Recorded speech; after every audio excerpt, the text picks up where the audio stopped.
This book needs no introduction. It's Albert Camus' amazing The Stranger, or The Outsider as it's alternatively known. The Stranger, I believe, is the American title given to it.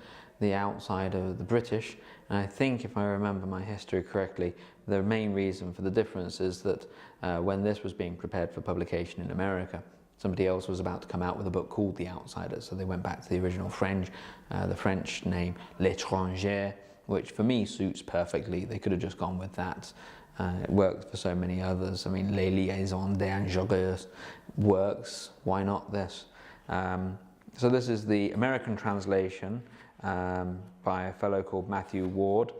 It's good, but it certainly reads more like an American book.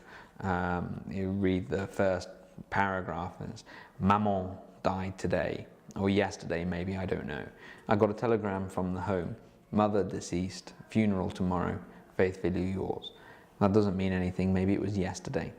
That's not quite how I remember the start of this book being with the British English translation, but it still serves, it still works just as well, and it still captures Meursault's character very, very well. Despite it being, let's say, a typically French book, it's set for the most part in Algeria, which was then a French colony. Camus had Algerian roots, he was that sort of blood, and it serves to remember that sort of thing when you're reading it, that one of the greatest pieces of literature in history came from what many people would think of as a colonist or an immigrant almost, looking at it the other way. So very eye-opening for that reason.